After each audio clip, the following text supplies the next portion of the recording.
অন্যরে নিয়ে আমার কোনো টেনশনের দরকার নেই। আরে আমি জান্নাতি না জাহান্নামী এই টেনশনে তো ঘুম আসে না আমার। আমার কি অবস্থা হবে আমি জানি না। আমি আরেকজনের দোষ খুঁজি, আমি আরেকজনের বদনাম বলি, আমি আরেকজনের পিছু লেগে থাকি। খবরদার, বিশ্বাসী বলে যারা দাবি করে তারা কখনো অন্যের পিছু লাগতে পারে না। খেয়াল রাখবেন, কেউ যদি পিছু লেগে থাকে ও আজীবন পিছেই থাকবে। পিছু লাগা মানে কি? ও সামনে না আমি সামনে? কথা বুঝে নাই বোধহয়।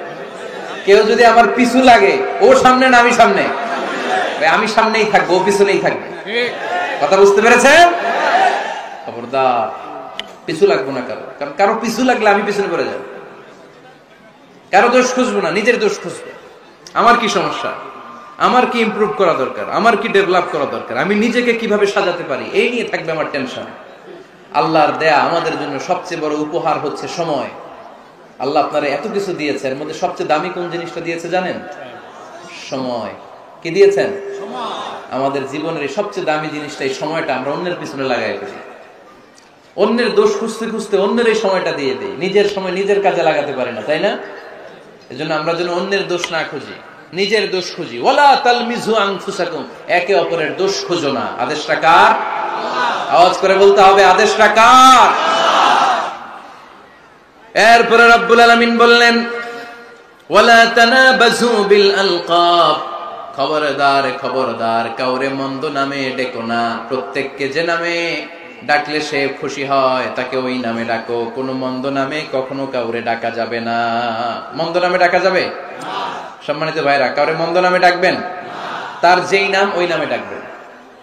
যে নামে সে নিজেকে ডাকলে পছন্দ করে তাকে ওই নামে ডাকবেন। মন্দ নামে কাউরে ডাকা যাবে না। এটা কবিরা গুনাহ। এটা কি গুনাহ?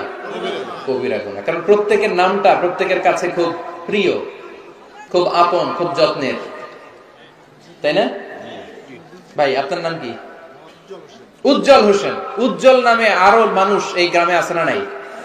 তা আপনার কাছে মনে হতে পারে উজ্জ্বল নামটা তো খুব স্বাভাবিক একটা নাম। উজ্জ্বল, কত উজ্জ্বল আছে এলাকায়। আপনার কাছে এরকমই লাগে, কত উজ্জ্বল। কিন্তু ওনার কাছে উজ্জ্বল নামটা এরকম না। ওনার কাছে উজ্জ্বল নামটা স্পেশাল। উজ্জ্বল নামটা কি? স্পেশাল। কারণ এই নামে তাকে সবাই ডাকে। এই নামটা তার কাছে খুব আদরের, খুব যত্নের। হুজুর আপনার নাম কি? সুলাইমান ফারুকি। আপনার কাছে মনে হতে পারে আরে কত সুলাইমান তো জীবনে দেখছি। কত সুলাইমান আছে বাংলাদেশে, 10,000 সুলাইমান আছে না নাই? আছে। তো আপনার কাছে এরকম মনে হয়, কিন্তু ভাইজানের কাছে কি এরকম মনে হয় না? ভাইজানের কাছে সুলাইমানটা খুব দরদের, খুব প্রিয়, খুব আদরের। কারণ এই নামে ভাইজানকে সবাই চিনে, ঠিক কিনা? আমার নাম মিজান। আপনার কাছে মনে হতে পারে আরে এই নামের কত লোক আছে বাংলাদেশ, আছে না? আমার কাছে এই নামটা খুব দরদের। কারণ আমারে মিজান বললে আমি বলি কি, আরেকজনে ডাকলে আমি তাকাই, ঠিক কিনা? ভাবছি আমারে ডাকছে, কারণ এই